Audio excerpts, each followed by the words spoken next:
When I go sourcing, that is my prerequisite. I want minimal shrinkage. It has to be below commercial tolerance. And I want stability with fabric. I want color fastness, all the things you think are really obvious. But if I don't state them as a terms of trade, that's where the corners get cut. It just happens. And I think in a world where costs are getting more expensive, I'm having to hold people more accountable all the time so that I'm not left holding the baby. Hello and welcome. I'm Elizabeth Formosa, the founder of Fashion Equipped, a Melbourne-based strategic growth advisory working with clients globally. On this podcast, I sit down with fashion founders, industry leaders and innovators, all who are shaping the future of fashion. We explore what it really takes to build and scale dynamic, profitable and resilient fashion businesses in a complex and competitive landscape. We go deep into leadership and mindset, financials, brand, product, sourcing, sales and marketing strategy. And we do not skim over the commercial reality required to grow profitably and sustainably. These are honest conversations grounded in real experience from people who are building, evolving, and growing businesses every day. If you want to refine your strategy, strengthen your structure, lead your business with more clarity, and continue to grow, you're in the right place.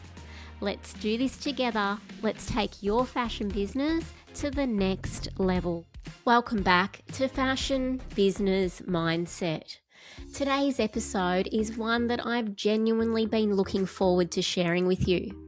My guest is Fleur Richardson, founder and creative director of Fleur Collective, a 100% Australian-owned, female-founded womenswear brand built on the belief that clothing should move with you, not against you. 14 years in business, 95% of product made right here in Australia, and a community of women who are fiercely loyal because Fleur has spent over a decade actually listening to them. In this conversation, we covered a lot of ground. Fleur's design philosophy, inclusive sizing done right, the realities and challenges of local manufacturing, live selling before it was a trend, and what Fleur and her team are building towards next.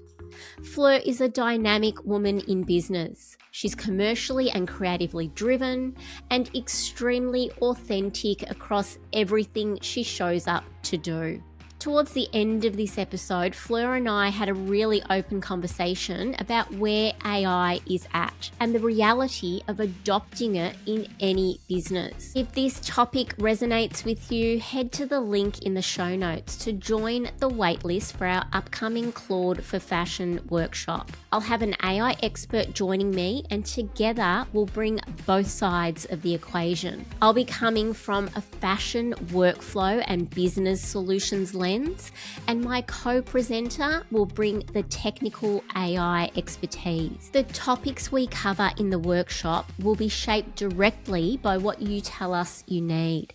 So your sign up to the wait list and a completion of a short questionnaire will genuinely contribute to a powerful outcome. We'll be announcing the date and opening spots in the coming weeks, with the workshop landing around mid-July. Also in the show notes, you'll find links to Fleur Collective's website and socials. Fleur recently shared a brilliant behind-the-scenes look at her local operation, and it's well worth a watch. I loved every minute of my time with Fleur, and no doubt you will too. So let's dive in. Fleur, welcome to the Fashion Business Mindset podcast. It's great to be here, Liz. Thank you. It's great to have you. Now, we're going to start by winding the clock back a little bit. So I'd love for you to take us back to the beginning before Fleur Collective and share what it was like in those days and what ignited your passion for this industry. It's really interesting. You know, I actually love these moments because it really does give you a chance to self-reflect. And I'm a child of the 70s, and it's that generation where we were very practical and our mums and dads were, in the trenches doing stuff. And so I had the benefits of sewing at a young age, knitting, all things creative. And actually, when I went and studied design down in Wellington, and that's close by to a suit manufacturer there, one of my lecturers actually used to do tailoring for a company that he worked with my mum's cousin. And so we used to get all the Liberty linings from Rembrandt suits set up by my mum's cousin to us. So I'd be this kid in, 7 or 8 draping myself in fabric and absolutely, falling in love. And as we know, Liberty is fantastic, cotton and stuff. And so I think the addiction first started with fabrics, and then through my career, started off in banking. And then it was after I went overseas, lived a life of traveling young, and then coming back to New Zealand, I actually landed a job in a swimwear company. And this is when manufacturing in New Zealand was still very robust.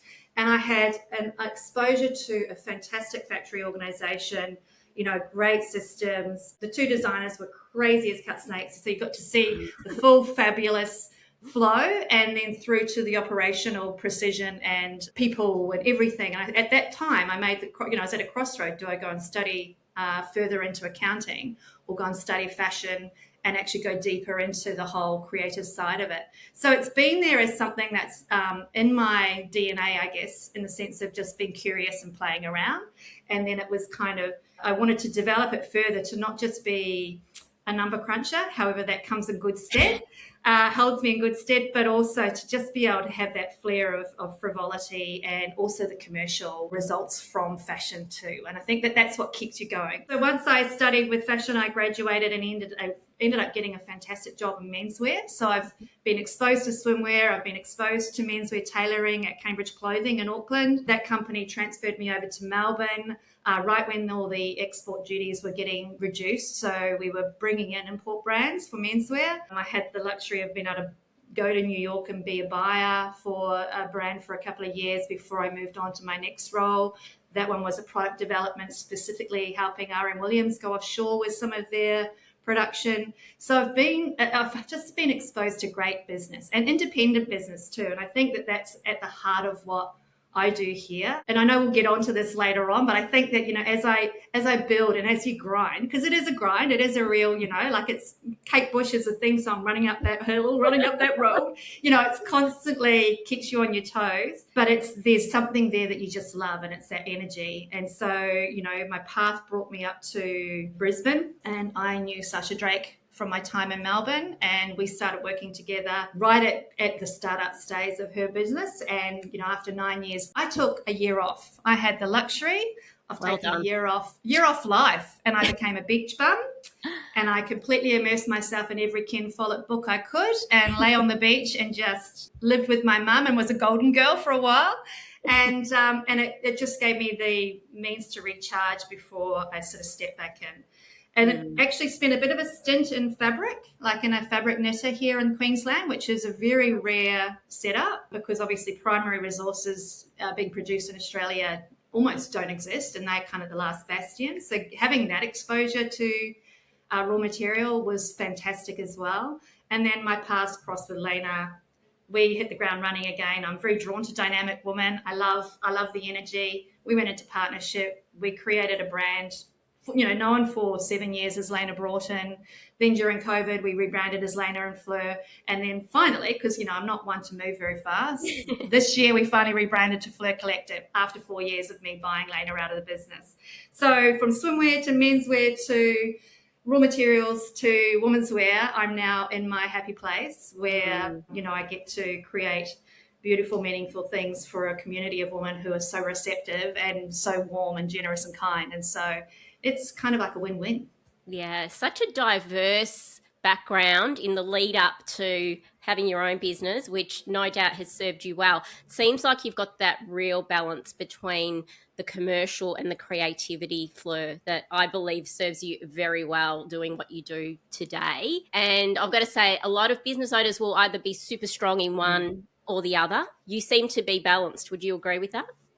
I enjoy both aspects of it. So, and I might go so far into here, but I'll always want to come back over to the creative. And I think I believe, a business, the business operations and the commercialization of a business offer you the freedom to create. If you have the operations operating properly, then it gives you that time to sort of close off, put down the shutters and go into the zone of creativity. If you're constantly thinking and chasing yourself over in the operations side, and that's not ticking along, then it steals you. It steals you of creativity. Yeah. So they all feed into each other, obviously, and it's a balance to try and keep those going. But I think that that's part of the love of fashion, is where it draws you into both zones. Yeah, it does. It absolutely does. So 14 years of building the business. You're in your 14th year. You've mentioned some of the changes and some of the pivots, but let's lean into that a little bit more. There's been quite the evolution over the last few years. Are there any, I'm sure there are many, many moments, but let's share some moments with our audience that you feel have really shaped where you are today. And then we're going to dive into all of the dynamics of how Fleur Collective is trading right now. Well, we are womenswear. We are a womenswear brand. We have been from day one Australian made. And we've also been size inclusive from day one. And, initially starting 8 to 18 and now extended into 24. We've always showcased with our customers. It's always been part of that operation.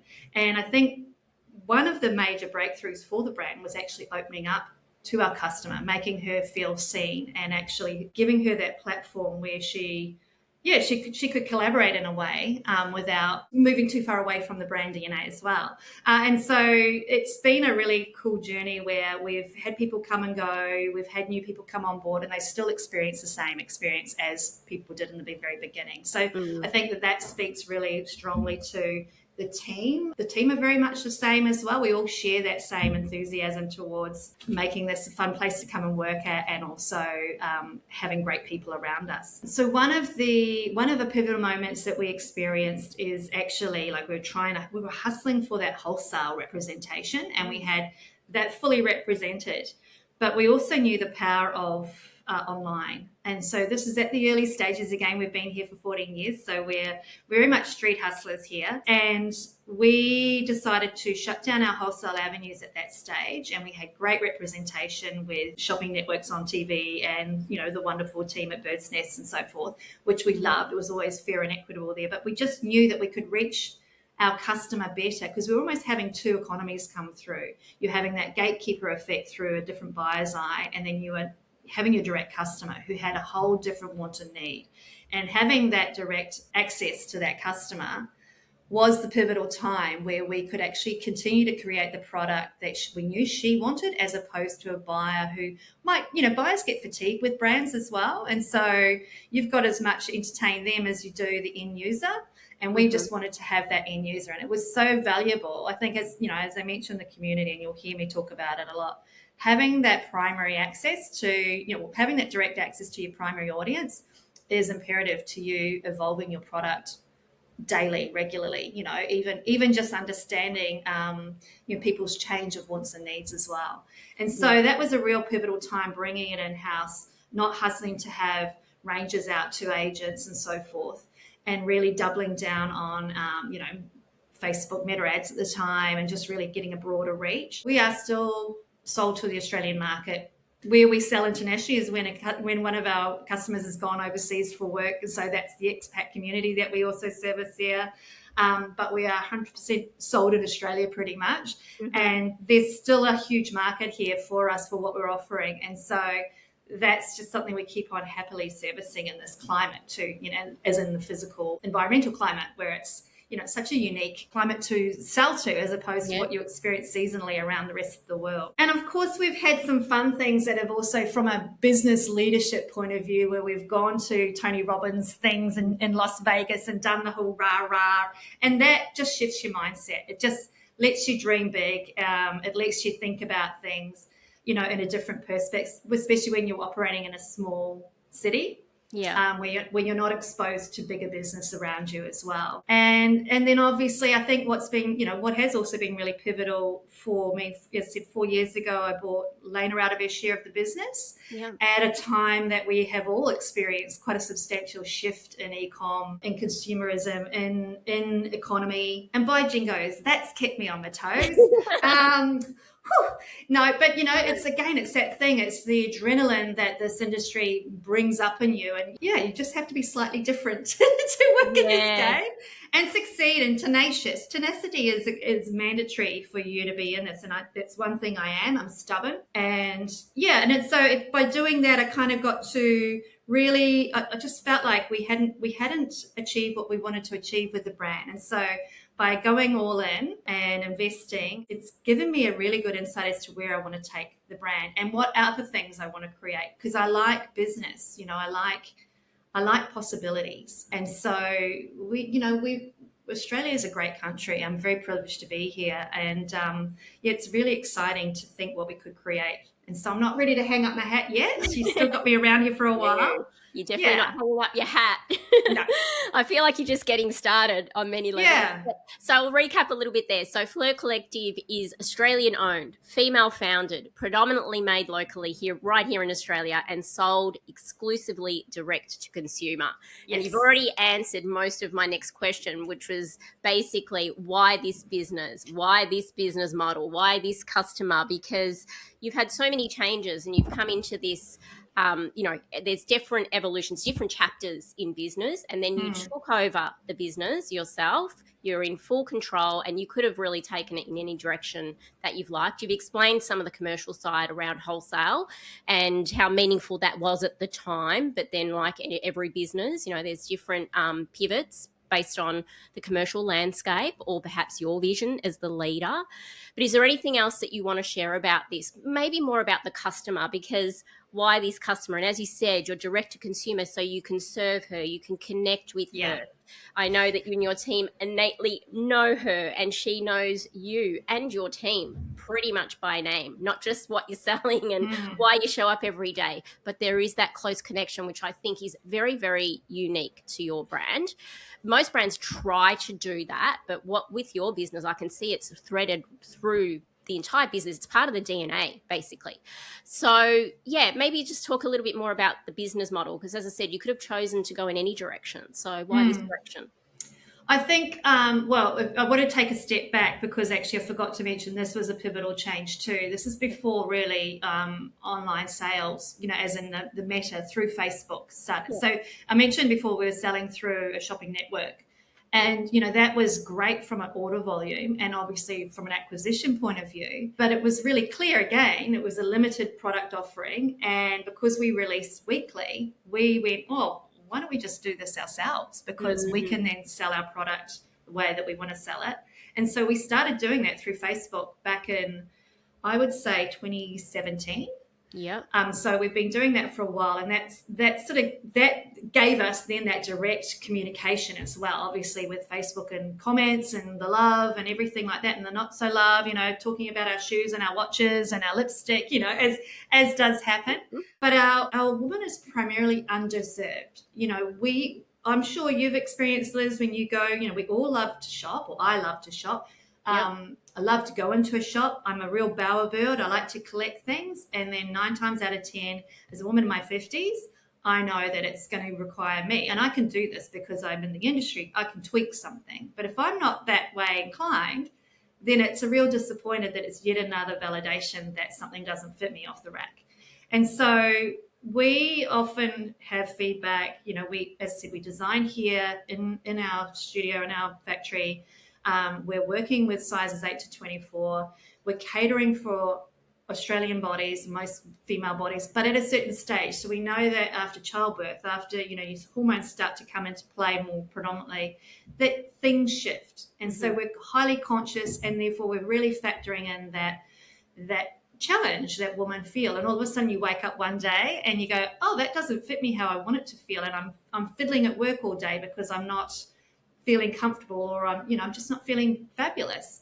And I think also women of all sizes and in a certain age and stage, they still want to be relevant. They still want to feel like they're having something designed for them. And marketing stops at a certain age. It's hard to find a professional model that's also a curvy model, right? It's like you've had this transition, and then it comes down that if you're over 50, you're very, very tiny. So it's a false economy out there how to represent.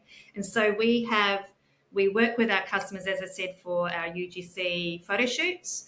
So we still represent them. We try to bring in 2 models to showcase to her so she can see relevance of product on different bodies. And it's really important that we try to communicate. It can get expensive, and you've just got to work out creative ways around that to still portray. But we have amazing women who also put their hand up to go, I'll showcase, for you, and so forth. And so, there's lots of focus towards her and how we can continue to solve the problem from a professional environment, from a busy mum environment, and that's where the fabrication comes into play as well. Yeah, and it's a much needed gap in the market to be solved. So let's lean a little bit more into that design philosophy to serve her. I'd love to share with our audience how you even approach that. Again, you've got to transcend, lifestyles, sizes, different body shapes. There's a lot of nuance there, a lot of dynamics to take into consideration when you are designing in such a meaningful, purpose-led way. So take us through that, and we can go a little bit deeper into who's on the team a bit later, but just high-level design philosophy. And let's touch on those best-selling styles, which you're known for, those silhouettes that you continue to evolve over time and reiterate because you know that they're just loved and they just work for her body. So I'm sure there's been some moments where you've discovered and just nailed that silhouette and you're like, oh my gosh, this is magic. And, we've solved this particular issue, and then you keep iterating. So let's talk about best-selling styles and sizes as well, because the size landscape is evolving. We'll touch on that a little bit deeper as well. But let's start there, because basically you are there to meet her needs. And so let's reverse engineer that. How does that all come to life? Well, I am a self-proclaimed fabric geek. I love fabric. And it's just, for me, it's like if you could see my fabric hoard up on the mezzanine here, it would be quite disturbing. But I'm inspired by fabric more than silhouette. And so for me, it's kind of about incorporating that into, the practicalities. So one of our best-selling silhouette is our Merit blazer, and it's done in this beautiful, and it's a stretch factor. Sorry, that's the key thing. Most of the things we create have to have the stretch factor. So if you're an 18 or a 2022, you're not feeling like you're having to wear something really shapeless and oversized just to accommodate your size. It's still tailored. It's still got that deconstructed tailoring. So we take out all the menswear tailoring of a suit jacket and make it work for the female form. And so it's not done to cut corners. It really is quite strategic about making it fit. And I think you'll find our customers even review that. They love it because it accommodates a fuller arm, it accommodates a bigger bust, but she can move in it. It can get scrunched up in a bag and travel quite easily. And it's all about, women travel a lot. They do a lot more. I'm going to say it. They do a lot more than men. So they need their clothes to work harder. And so having something that needs to go to a dry cleaner all the time, needs ironing, it needs extra care, is just another thing to add to her to-do list. And so we're really looking to eliminate the post-purchase neediness of clothes. And every now and then I buck the trend because I do love a woven, and I will, but I'll also, in saying that, I'll look for a woven that has that weave, that quality weave that allows you to hang it out once washed. And the natural form of the weave will drop and let the fabric sort of self-press itself. Now, you can be really still quite anal about that and get a steamer or a press to it. But, it's always trying to think about that. I am always looking for that post-purchase, easy care, easy wear. It's something that annoys all my fabric suppliers, but it's when I go sourcing, that is my prerequisite. I want minimal shrinkage. It has to be below, commercial tolerance. And I want stability with fabric. I want color fastness, all the things you think are really obvious. But if I don't state them as a terms of trade, that's where the corners get cut. It's just, it just happens. And I think in a world where costs are getting more expensive, I'm having to hold people more accountable all the time, so that I'm not left holding the baby. and then because all it is the end result, it's detrimental to my brand. And so I'm like a squeaky wheel with that one. But we do have premium fabrics, and that's what she loves. It might not translate, but when she gets it, she goes, oh my goodness, this feels fabulous. And that's how I want it to feel on her, without feeling like it isn't quite fitting right, or she's adjusting it in some way. Yeah. And so we've got fit, we've got fabric, we've got function, we've got fashion, and you're innately trying to understand her lifestyle. How are you garnering the feedback that you take on board to iterate? Obviously, you've got a lot of history behind the brand, right? You've got history, you know what's worked, what hasn't, but we're always looking to evolve. How are you garnering that feedback, and how do you filter it internally as a team to really apply that commercially to the product? I think it's really interesting. I think, we've got a very healthy Facebook platform, and, it's interesting when there could be a strong feedback there of something that they feel isn't right, or is, but our sales also support it as well. And so it's kind of like having to do that commercial, but we'll always go in and kind of go, here's why we've discontinued, or we've added this to that particular silhouette. Or sometimes I'll go and offer our audience a made for you option of something that they're lamenting they've missed because it's been taken out of the market. Yeah. And that's the beauty of how we operate. We have the capacity here to cut in-house and turn things around pretty quickly in order to fulfill that. And it's a great tool to offer our long-term customers too, where she can actually feel seen and heard from that point of view. But it will also indicate that there isn't a strong demand for that, but there's a nostalgic connection to a particular silhouette, and we get to offer that from time to time. And I think that that's still important because it validates, her design style. But it can be hard, but we're always very open, and we make ourselves accessible from that point of view of discussing and sharing why we haven't continued. Because we're actually the designers, and often we'll go, what do you want to see in this print?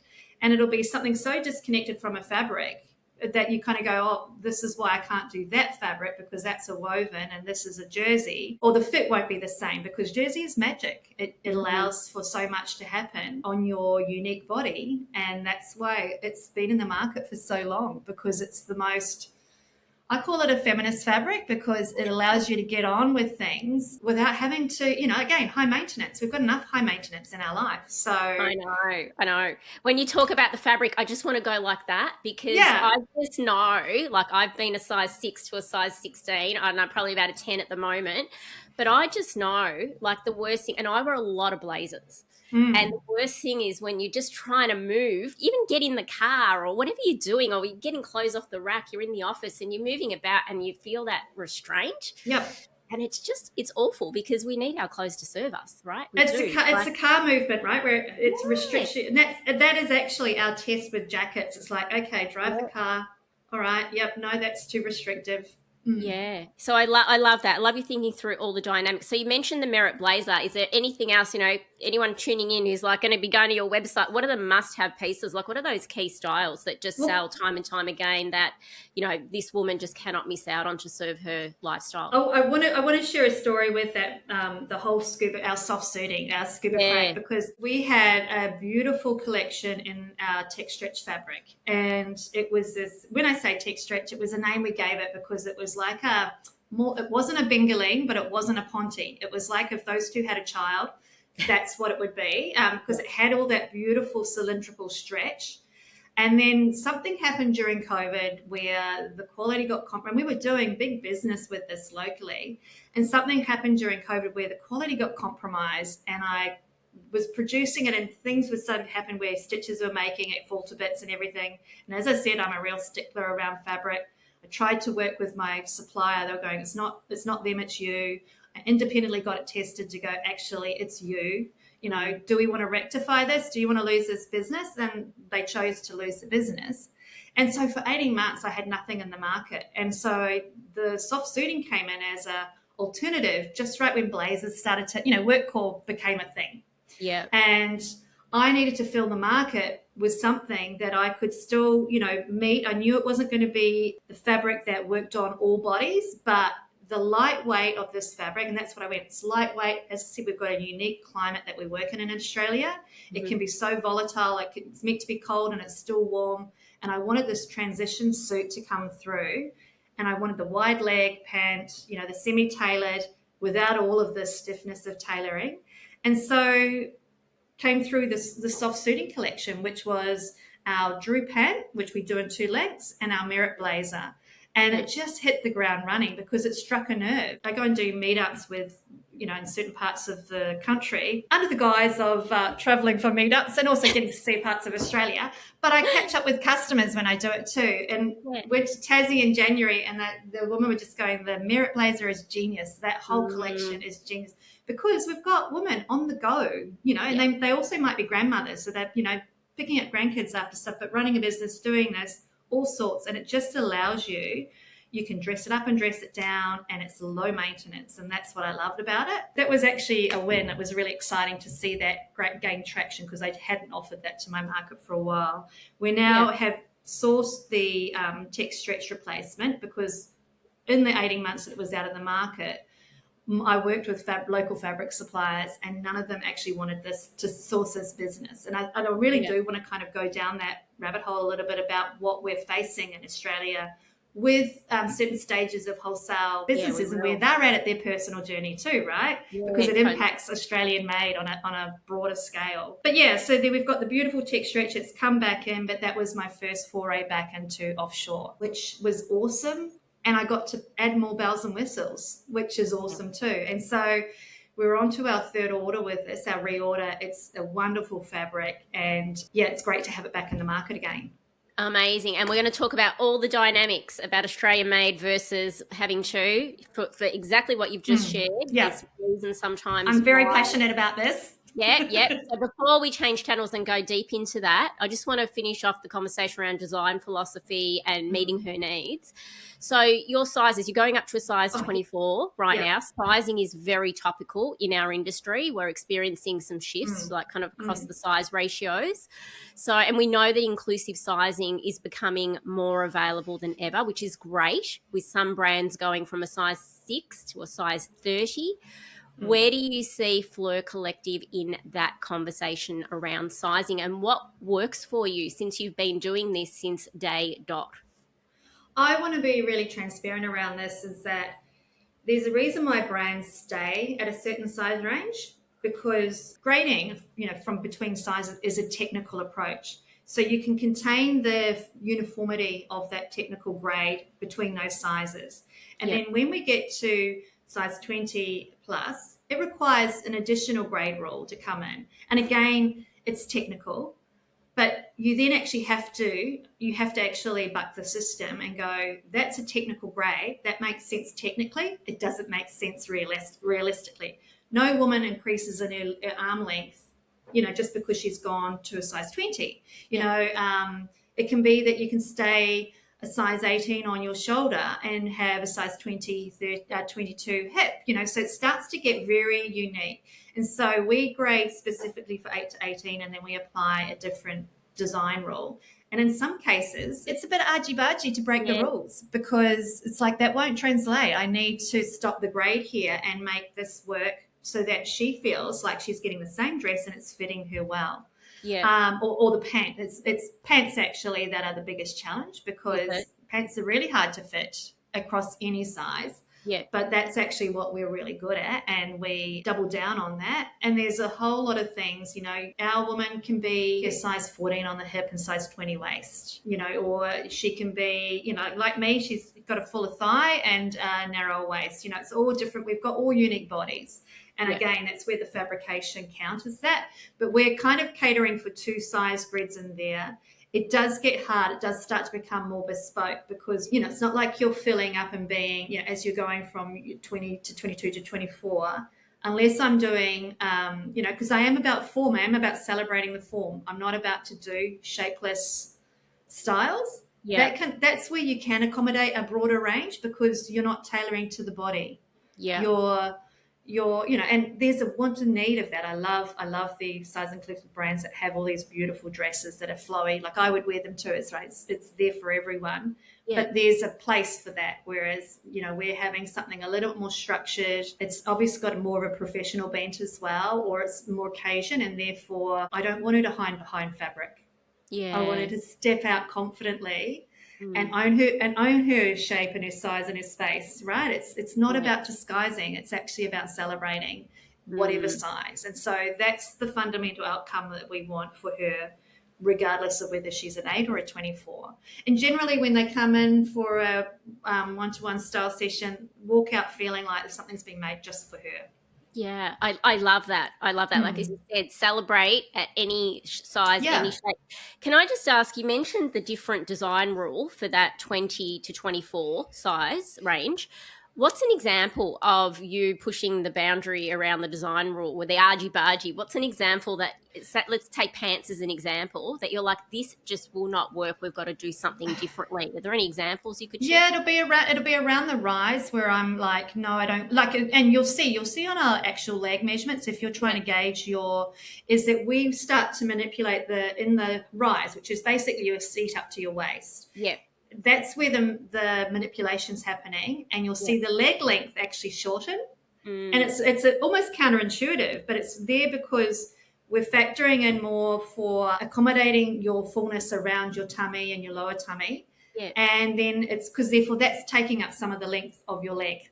And so it's just things like that just become a little bit trickier. And so, you're doing that, whereas that's not necessarily an automatic grade. If you were just to go and apply the 1.5 centimeters here, you're going to get longer, going to get, and it's just about actually making it work in the concentrated area where we know as a female body, that's where you're navigating the fit the most. And it'll be the body length. It'll be, like it's from the bust. As soon as you get a fuller bust, and it doesn't matter what size, that bust will throw out your size because the bust it's a curve. And so that will change your body length. And so those, you might make a style that's really breast friendly, but then there's confusion around the waist seam because it sort of sits high. And it's like, it's your bust that's bringing it up. And so, if you've got a bust that's bigger than your standard size, it's always going to throw your waistline out. So we'll increment at a certain size where we think that this starts to compromise the actual overall fit. And we'll add a little bit of extra grade into it, so it allows for the fuller bust, but your waist still feels like it's sitting on your waist. Things like that. It's a constant. The arm movement. Yeah. And so it's that considered design philosophy is what I'm hearing is coming through pretty much at every single touch point. So in terms of in part of the product development process, are you therefore having different size models come in to physically try your samples on the body, do the draping and work with all of these nuances right there, like on site?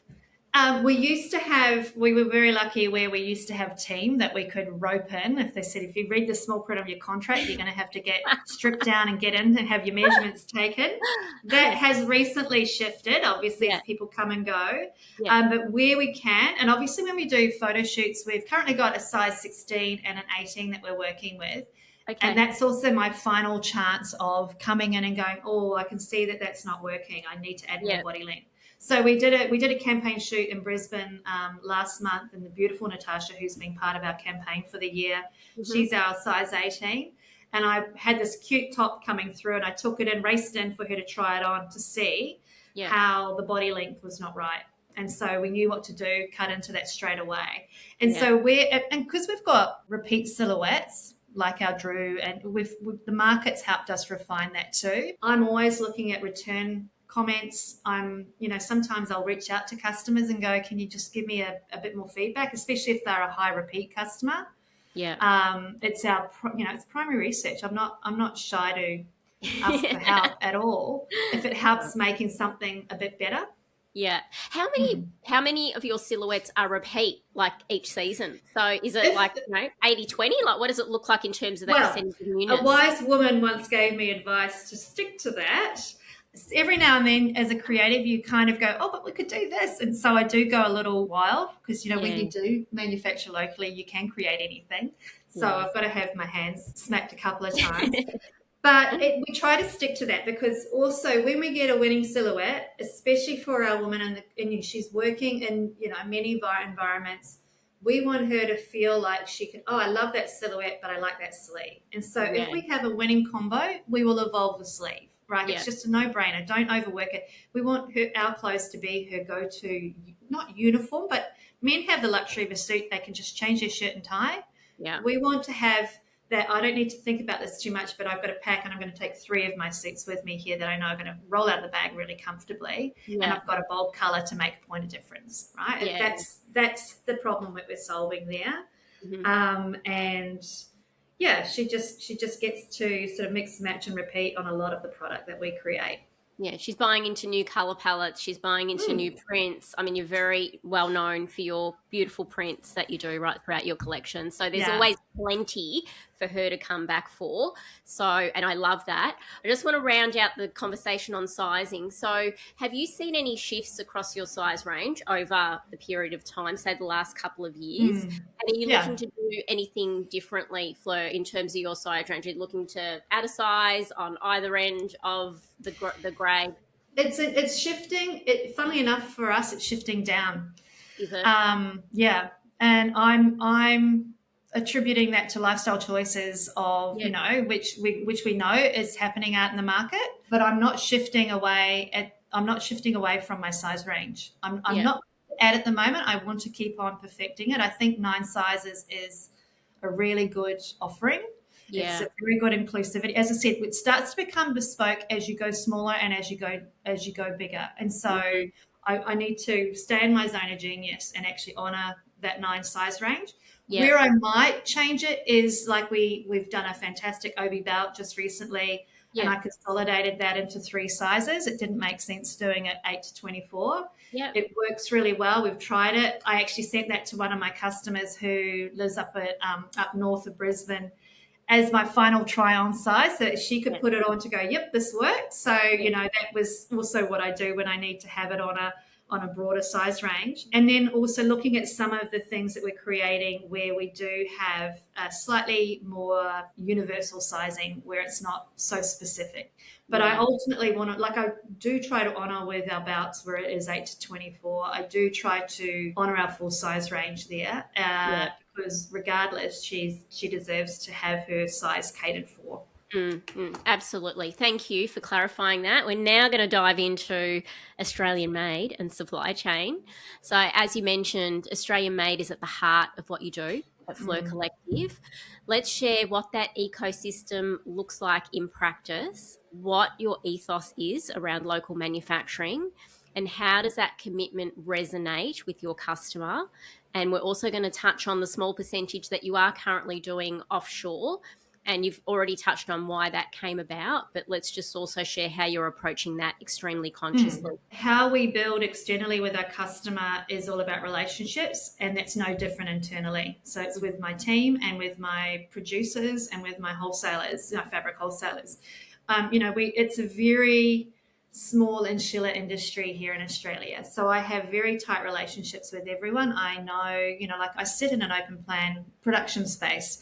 I see makers coming. I talk with them. We all do. Everyone knows everyone by first name. There's no we're not that big a scale that we are excluded from every touch point of the operation. And I think that's what's allowed us to have the support also, when things get tough and you need to re-navigate, especially like through COVID. We didn't falter because we had the support of everybody to keep things going.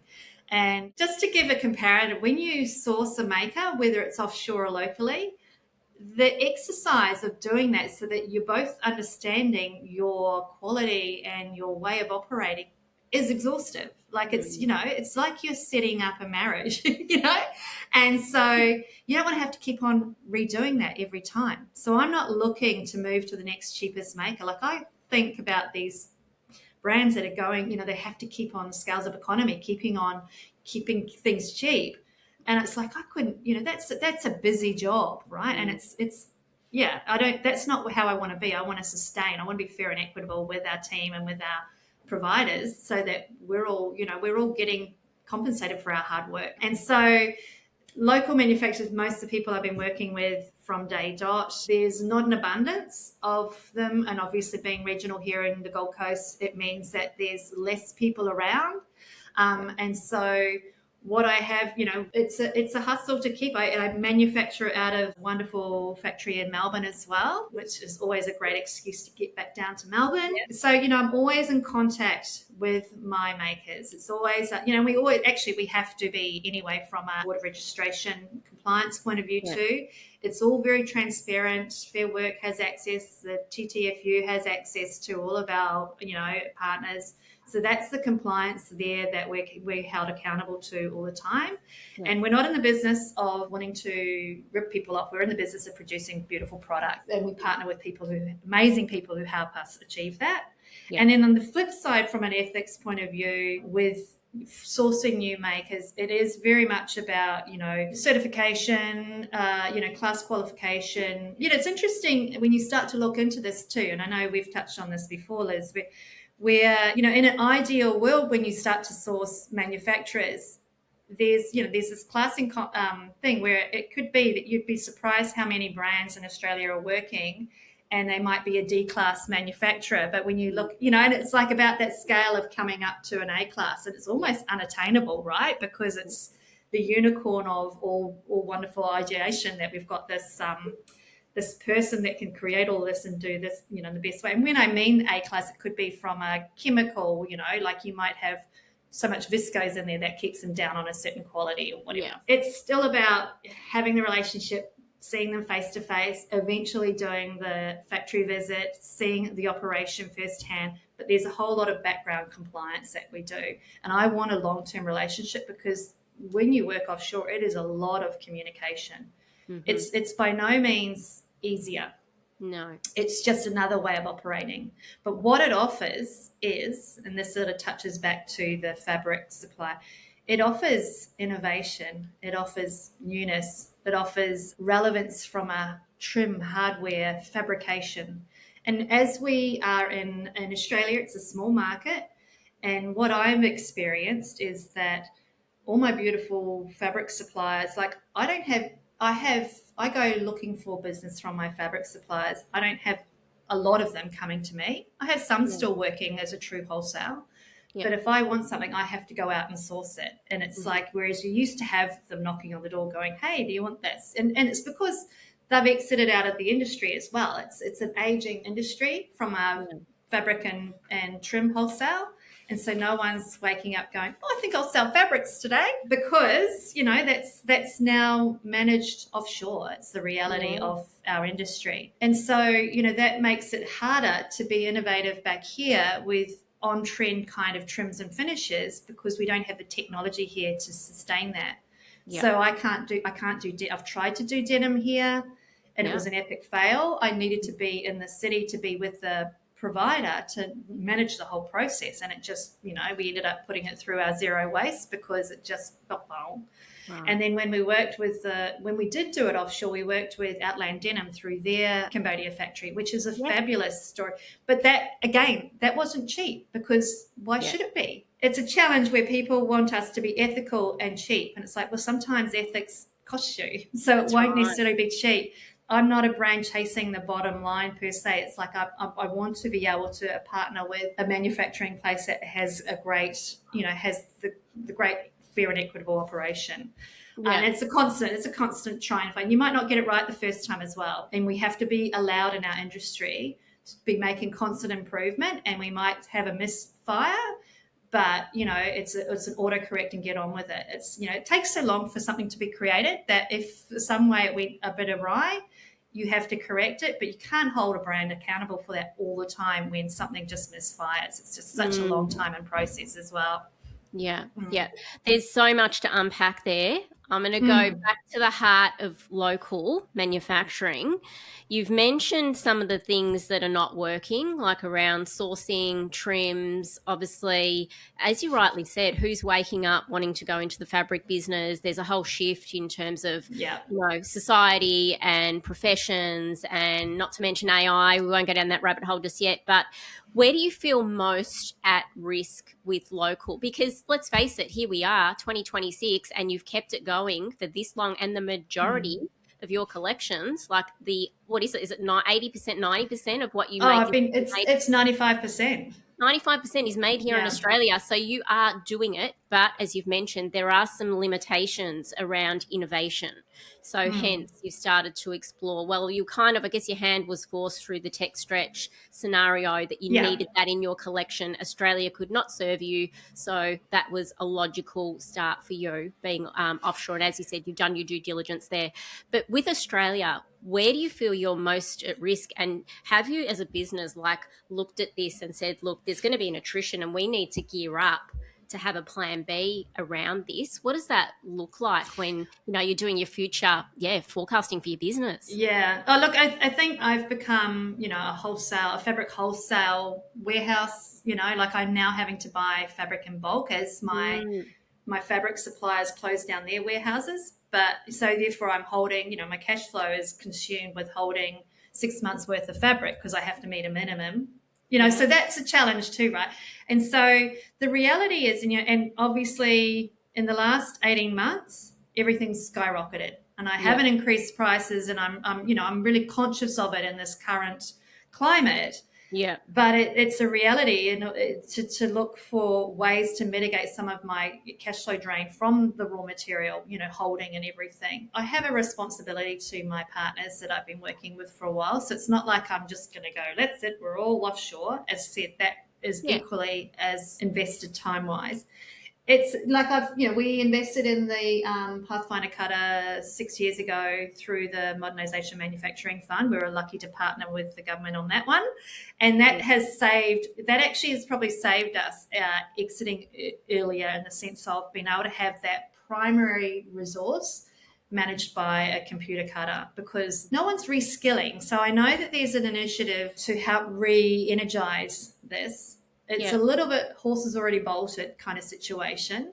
I know that there's a new wave of innovators coming through from an Australian-made point of view where they'll make it happen. We're clever people, right? We'll always make something happen. But for me, it's maybe not going to happen in the sense of I've got, some of my partners close by here, they're in their late 70s, husband and wife team. That this is rag trade's all they know. They've had production before, and as they've downsized and gone into operating from home, he's been the cutter, she's been the construction sewer.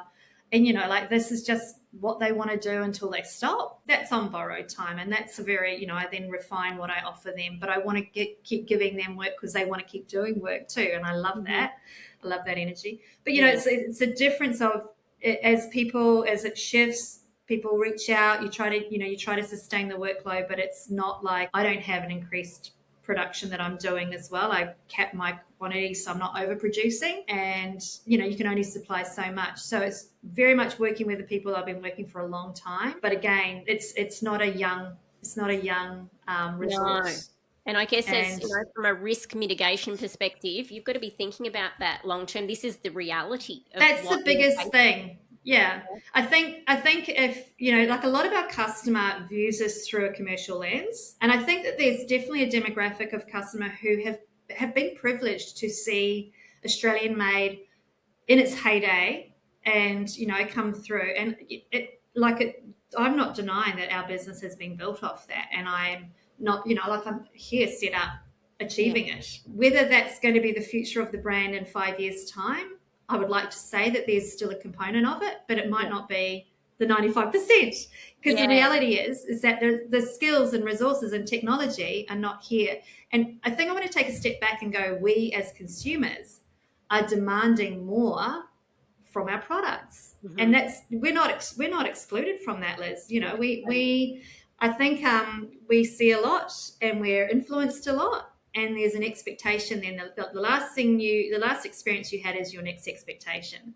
And so, we get compared from a price point of view, we're considered expensive and pricey. And it's like, let me break it down for you. Yeah, there's a reason why we're, premium fabric. It's also, premium labor. That's the reality. Absolutely. And what was the customer feedback when you did do your first offshore collection? Was because you've got your close community, you got the Facebook group, obviously you could have some dialogue with your, very long-standing customers, but was there any downside? I know that operationally, as you said, it is not easy going offshore. Yeah. So particularly when you're innately so used to the local ecosystem and all the practices around that. So that kind of separate to that, we know you would have faced many complexities yourself as a business. But on the front line, to your customer, was there, as you said, there's some commercial dialogue with your community. So was there a lot of downside? Did they understand? Did they, did they embrace it? Basically, obviously, it's a core part of your collection, the tech stretch, and it's selling. So we can assume that that's all well and good. But I'm sure there would have been some dialogue along the way. Oh, there's definitely dialogue. There's always dialogue. We've got a very bright, forthright woman that likes to buy our product. She did voice her concern, but I think, as I said, I'm very transparent with the reasons why, and and it is, we just keep on reassuring. So it's a loud few. It's not a groundswell. But we respect their viewpoint, and we also respect, like, I would love to sustain this and still be creative and still offer relevant, fashionable clothes in a timely manner with beautiful, technology and fabrication. To do that in Australia currently, that's not here.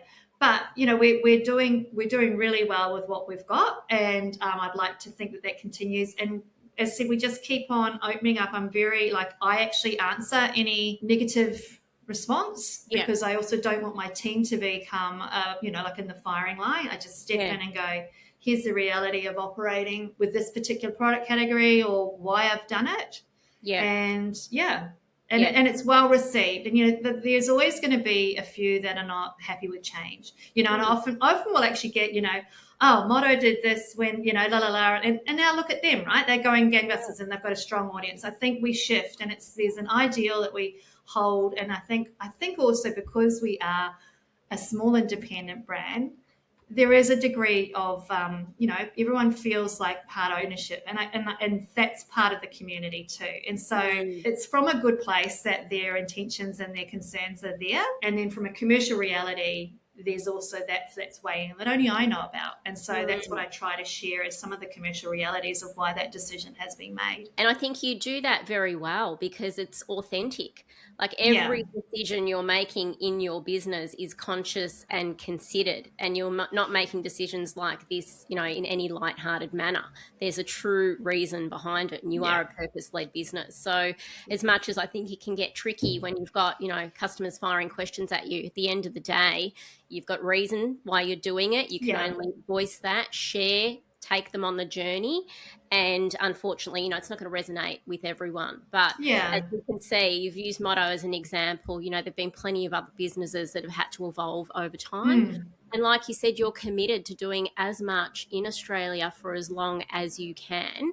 But the reality is there's probably going to be, that attrition that happens over time. But again, whatever you do offshore is going to be conscious and considered as well.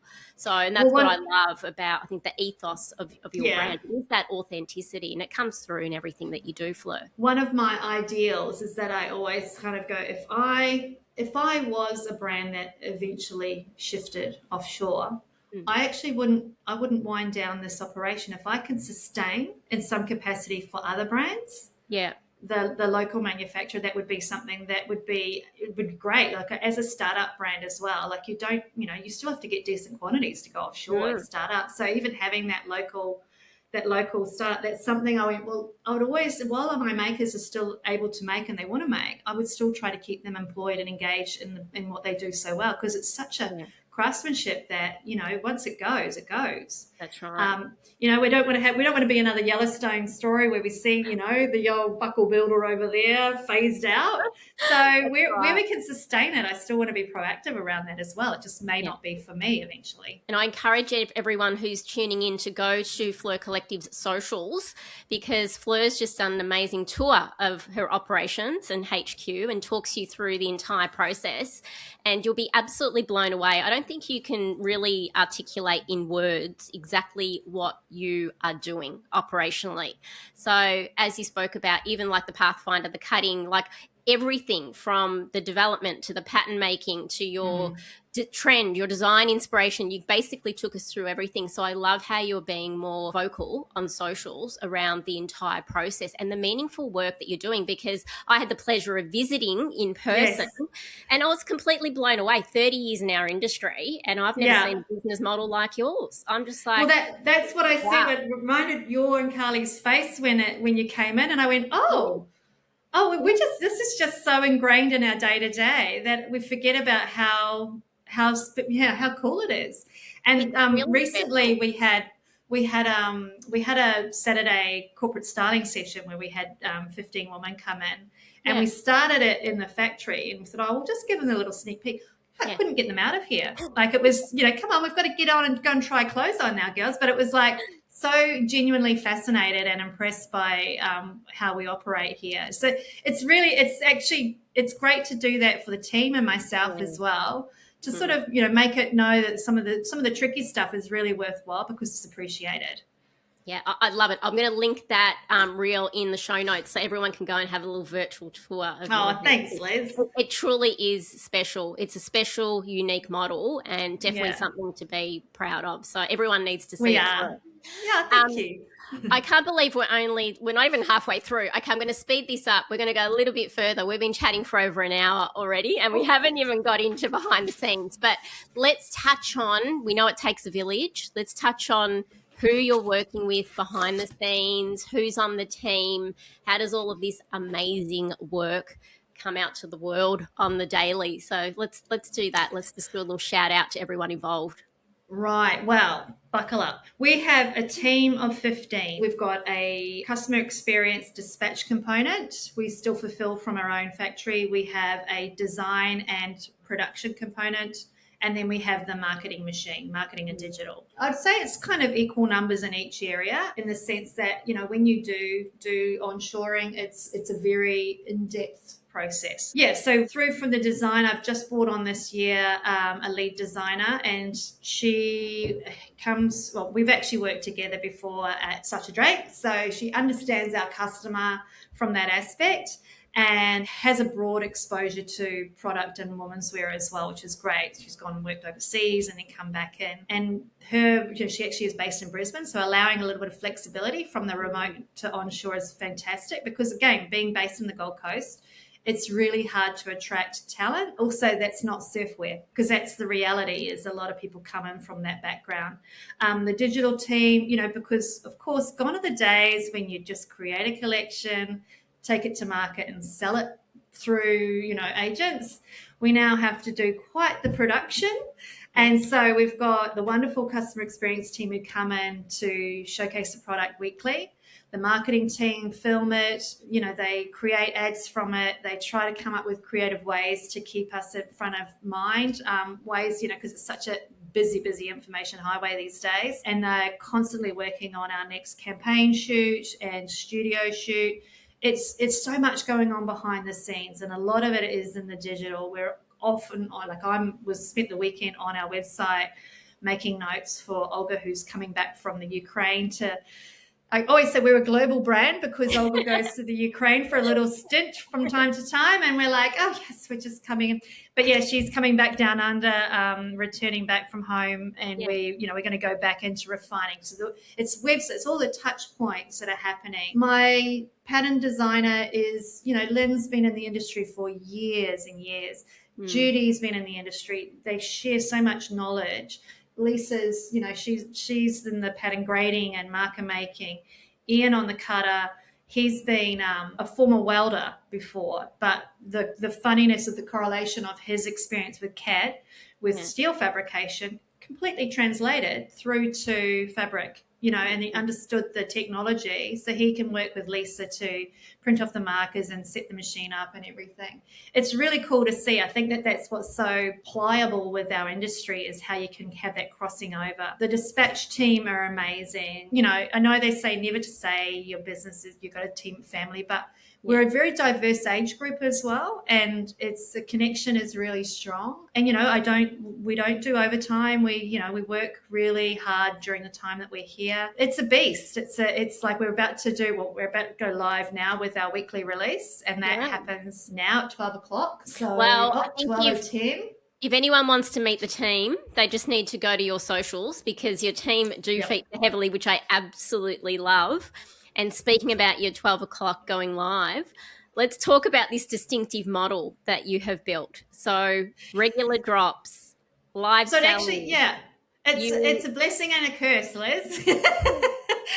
Let's talk about the rhythm and how it looks today and what it really requires of you and your business operationally. You've mentioned quite a few things with all of the dynamics between product and marketing and content. We've got to be content generating machines, right, these days. It's all about the content, but you're also doing the live selling component. So talk our audience through that, because it is quite unique, and I don't think it's for the faint-hearted either. It's not, and you've got to be very thick-skinned, because as I said, people are very free at giving their opinions. Anyway, we've grown that tough elephant skin. We're good. Look, it's fun, because we started doing it after we had experience with the TV shopping network. Yeah. And so that's when we went, actually, we can best portray our garments the best way we want them to. And we had a bit of fun with that, and that's when we launched it, and it had real good traction. And again, getting that direct feedback. But what that requires is that, because we do consolidated months, they're all linking to each other, but we save it and do it as a weekly release. So it means that it's from a not, we're not over supplying. It also gives us a bit of agility to move things around as well, because again, we're not providing for the sake of, but we're not supplying for the sake of it. And so it can have a seasonal push where, we're staying longer in summer than we thought, so we can shift things around and drop to market. But what it means is that we're showcasing to our Facebook audience the release for the day. We've got it shot on models, we've got it shot on campaign, and then we're finally presenting it in alternative ways for you to wear it in your everyday life.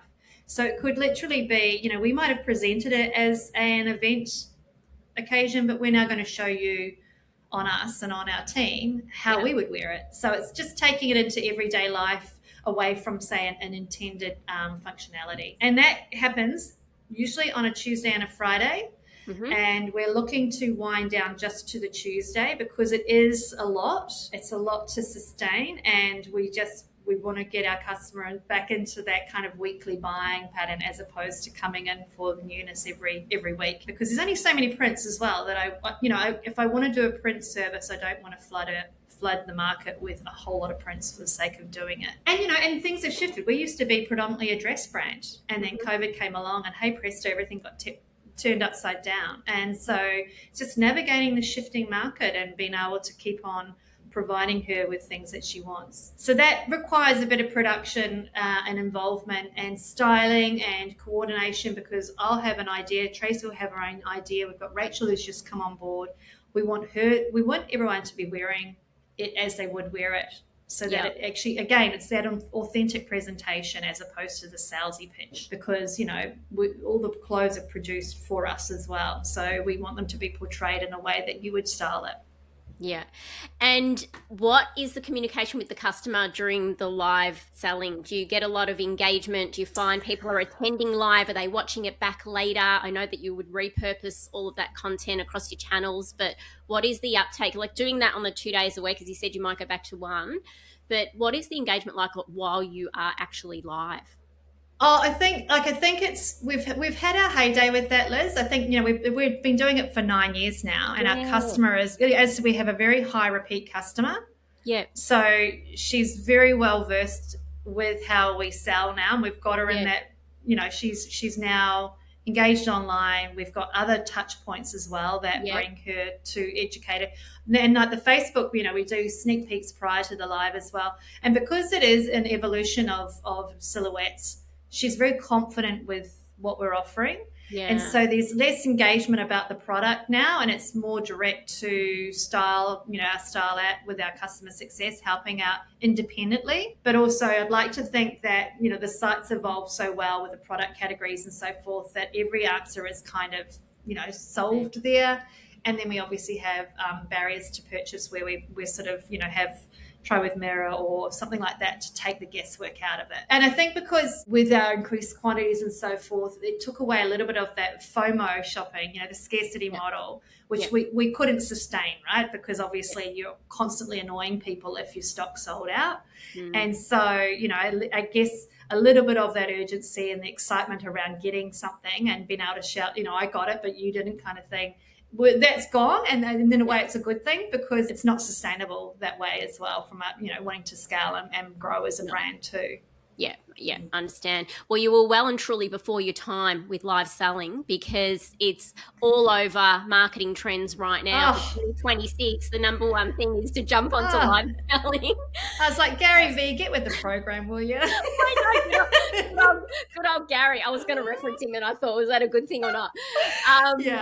But with your marketing, so outside of, obviously, you had the heyday and the highs of live selling, what else is, what surprised you around the evolution around marketing? Because it's a lot more dynamic than it's ever been. As I said earlier, we're still going to have the content there, the volume of content.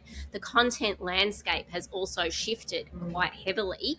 How are you navigating that? What's working? What surprised you? What's kind of fallen flat? It's moving so fast. I think, the business that I bought 4 years ago is not the business that I'm operating now. And that's primarily through the e-com lens of like the rest of the business is the same. It's that e-com that's blown up and shifted, and and it's a constant learning curve. What you knew yesterday gets pivots, and you have got to relearn something today. And it can be real, for a small team too. Hats off to my team who just roll with the punches and make it look really effortless. But it's and I'm the most ignorant of everyone in the digital realm, and so poor buggers have to keep on explaining things to me. And it's a real shifting sand thing. And I think the content creation, we have to get smart about that. I'm the most converting content, so I have to be doing everything there, and it's about setting time aside and doing meaningful content too. I don't want to just create it for the sake of it. I actually love behavioral economics. I really find it fascinating. But I'm very aware of my end user, and she's a smart cookie. And so, I need to try and present the product, on that relatable level, so that, she can see that I'm genuine about what we're creating for her. And so that can be challenging when you're also, the team are giving you directives of what's performing. And I have to counter it back and go, well, that might work for, that $80 nail polish brand, but that's not my demographic. She's going to see right through that. So we'll take a thread of that, but we're not applying that content to the brand. So, constantly regulating everything. Yeah. Well, you're certainly not that ignorant that you didn't know you had to invest, right? Because from the way I see it, you've invested quite heavily in your marketing team and your e-commerce capability. What has that investment, obviously knowledge, but what else has that investment unlocked for the business in, this evolving landscape? I think sometimes when you're small and under a radar, you actually you get to be first to market with some things. You get to experience things firsthand. And I think because we're all in it, we're all in the trenches together, you kind of just, you run through it and go, yeah, that's what we've experienced. We've moved on, we've done this. And you can be more agile. I think there's less decision channels in the structure as well. And so... it gives you autonomy, and I'm saying that with tongue in cheek because I'm sit right next to my marketing manager, and she does have to reprimand me sometimes and tell me that's another parallel conversation, flick your butt out. But yeah, it's an exciting realm to be in, and I think the possibilities are always a what if. And I had the privilege of going to a leadership retreat up at the Whitsundays a few months ago, and I got to meet bigger businesses. I was like the small fry, and it's so cool what people are doing and the technology behind it, and that's what's so cool. And it's exciting to be in this primary industry of manufacturing, but in the modern side of it with the marketing and the digital machine. So I'm kind of blessed to have both of those in my business because I appreciate both. And yeah, it's just, but it's constantly changing. It's hard to keep up. And obviously, AI is another conversation, Liz. It's Yeah. like, Yeah. that's just opened up Pandora's box, really, hasn't it? It certainly has. We could do a Mm. podcast on that alone, and we probably will. But I want to speak about you and your personal brand. So just in sync with the whole marketing ecosystem, you're the sole owner, you're the creative director, you show up consistently. So how do you manage the personal brand, your persona, versus the brand Fleur Collective? How do you think about balancing that as a founder? And how do you manage the reliance on you personally as the business has grown and is going to continue to grow? It's a really interesting one because I think over the years this has always come up as something not being sustainable, or yeah, it's because I genuinely enjoy the connectivity, and I actually I don't need the validation, but I enjoy the positive feedback. Or when you're out, and like yesterday I bumped into a customer, she was out having lunch with her husband, and just Yeah. go over and go hi. That to me, I don't know, I think because I'm by nature I'm quite a introvert, but when I connect with my people, I really love it, and I really enjoy it. Like I really actually seek out people. Like even though I like to be on the outskirts, I still seek out people, and so it allows me to kind of have a little presence. I do find it all exhausting at certain stages, and I do need to go and retreat, especially when you are on a bit of a content rhythm. And again, because I think part of it starts to feel like it's more prescriptive and not authentic. And so that's where I kind of go, okay, you've got all out of me. I need to go and eat now. So Yeah.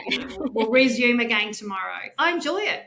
And I remember like when we used to sell to Birds Nest, I'd go down to Cooma, and I would always, and like that's a great business setup. Like I really admire what Jane and her team have created there.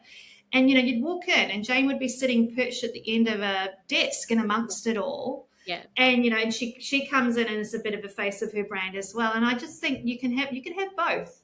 I think what it is about also empowering your team and allowing your team to have a presence so that they represent the ethos of your brand. And I think we do that really well here as well. Like everyone is an expert of Fleur Collective. And so when you see someone put forward, you can trust that they've gone through a great initiation process. They've been onboarded, they've been encouraged and enveloped into the team culture, and therefore it's going to then it's going to resonate out to the customer in the sense of what you see is what you get. And that is me too. Sometimes I go completely off brand, especially if we're looking very bougie and elevated, and then old me will stumble in through the door. But it's ultimately having accessibility. I want her to feel confident and considered, and that goes through the whole interaction with everybody. Yeah, well, you do it extremely well. You and your team, you consistently show up. You're on the front line. You're very relatable. You're very engaging and often entertaining. So you're doing it very well. Now, Fleur, 14 years in business, no small feat. There's been many highs, I'm sure, many hard moments, of course, the ups, the downs. Can you share with us what's kept you supported and grounded and kept you batting up to keep going through it all? I have my partner who is a rock. He's very chill. He's complete opposite to me. And I think that I've got, like I'm a real homebody. I've got a wonderful home to go home to in a beautiful environment. And I think I can get to decompress.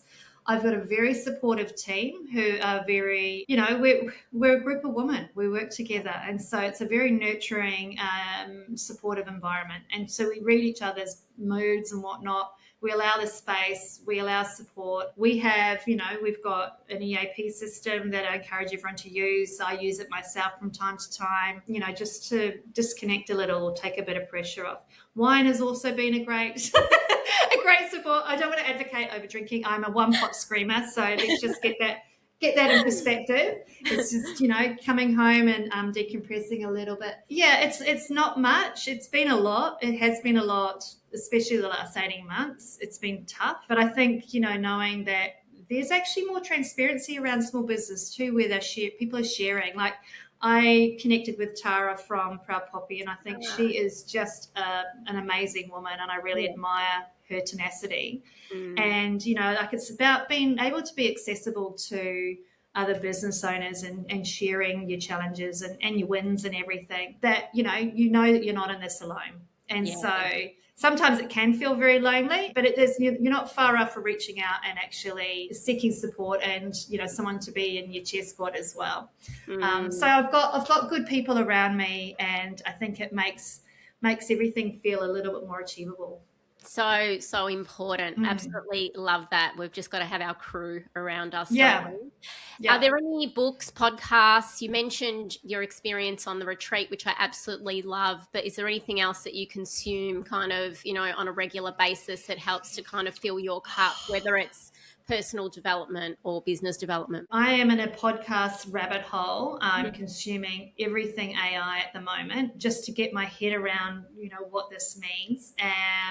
Look, I'm always dropping into the is it Aid to Cart, Nathan Bush's podcast. I really enjoy that because it's relatable and actionable as well. There's another one that's American guys that I've found fascinating, but of course my menopause brain is not going to be able to tell you what that is. I might have to share that with you later, Liz, but it's a really goodie because it's obviously they're a little bit ahead of the curve with some of the things that they're implementing there.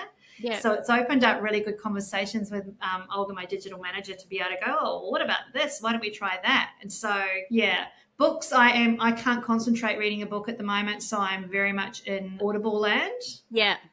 But just for a counter to balance out, I'm in the zone at the moment for, I love hearing Irish narrators, book narrators. Yeah. So I've just consumed the Graham Norton, who self-narrates his book, Frankie. And so I've just enjoyed that little story there. And it's good to get that little balance as well from, like, I can't listen to podcasts about work at night because it'll get me all G'd up. I'll be ready to go, right? Yeah. So just to balance that last little bit to end the day. I love that. Great insights. Now, you've just touched on the AI. Just a quick one on that. What are you using, and is there anything specific that you've started to adopt in the business as yet, or is it exploratory education first? How are you approaching that? Definitely exploratory education. We've just put an app on that is AI based from a Q&A kind of thing. I'm not sold on it yet, so I'm still wanting to experiment with it. Yeah. I don't want to go overboard because I'm definitely, like, I tell you what, ChatGPT has been fantastic for problem solving some substantial things that, like if you would have legal advice, and I don't want to advocate, but it gives you a starting point. It really does cut through the chase, and that has been a game changer for me, as opposed to sort of going through the channels of lawyers and stuff like that. It's really cool. And yeah, like it's a slow burn, but we're well aware of it. We also, part of Ecom Equation, we get to access all their AI templates that they've implemented, which is game changing. That's something I've got to touch base with Olga when she gets back next week, because it just cuts through the chase, and people are doing incredible things. And so it's kind of like, for me, a little bit ADHD, and I kind of like, I've got to just, eye on the prize, don't get caught up with what you're not doing. I think that that's actually for other operators out there. It will happen, it's going to happen. And I think the thing is, calm down and just, take your time doing due diligence and what works for your business. The team are working in some aspects of it now, and it's more from a operational platform point of view.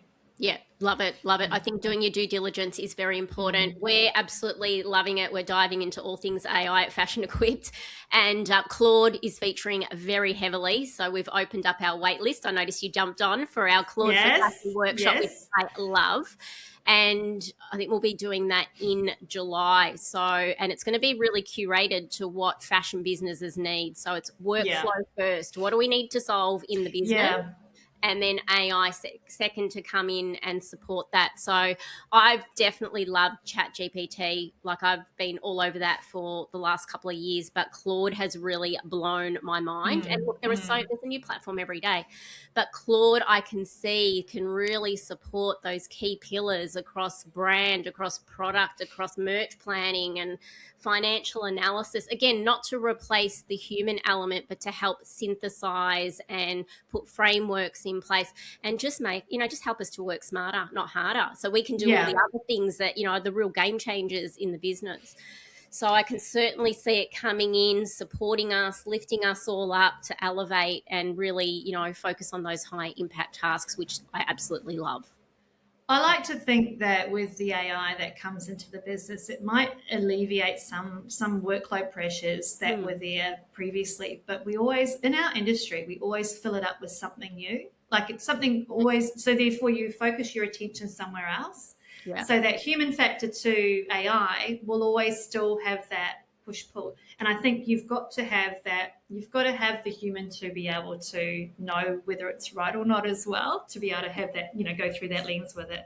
So I'm excited to see what comes out. I had a chat with one of the guys that I met, Fidel from Hey Bud, and it was mind-blowing what from the time that I met him in February to now, what they've implemented into their business. He said he spent the first 2 months when he put Claude on, just staying, he hardly slept because he was so excited about the possibilities and opportunities. Yeah. That's how I feel right now. It's just, it's going next level. And I just want to learn as much as I can. Obviously, to help serve my clients, but also my own business. I just feel how it's going to be so powerful to help me to serve my clients at an elevated level. Again, more time doing things like this, speaking to my actual clients, doing podcasts, meeting with industry, rather than, writing reports or following up emails or synthesizing AI notes, all of those things that you can't really hand off to anyone. They've got to be done. AI can certainly help you be more efficient in so many areas. That's what really excites me, like the efficiency side of it. Fleur, back to you. You've spoken about wanting more freedom to step fully into the creative director role, to travel, to lead the vision without holding every operational thread. What are you building towards, and what does the next chapter look like for you? Well, as I said, I've been onboarding a new designer this year, and that's incorporating into local manufacturer and offshore there. So it's a little bit just getting her familiar with the customer base and the product. So when that's sort of up and running, I have 2 projects that I've got on my radar. And because I support the Perry Cross Foundation, I want to go into a collection, which is being prompted from my brother, but where I can actually create, like a adaptive clothing range, sort of design inspired by him. And so he's actually designed the product, and I want to bring it to fruition. So that's just a little side hustle that I have to work out how I can slip that through with the team without them realizing they're getting extra work. And I've got a new brand on the horizon as well, which I just, it's been a long time coming and it's been building up. So I want to have a little play with that. And it may not even eventuate. It may just end up in Fleur's wardrobe. It's one of those things where I just want to have a little creative dalliance and play with a few things and see what we can do without moving away from Fleur Collective, which is still really important. But I get to have a little play. I love that. So we're going to go from not just one business to potentially 3. Why not? It's the Capricorn in me. Why not just go and do it? But I love the adaptive clothing brand, like inspired by your brother. I think that's amazing. It's such an important market and very underserved as well. And I think particularly in menswear also.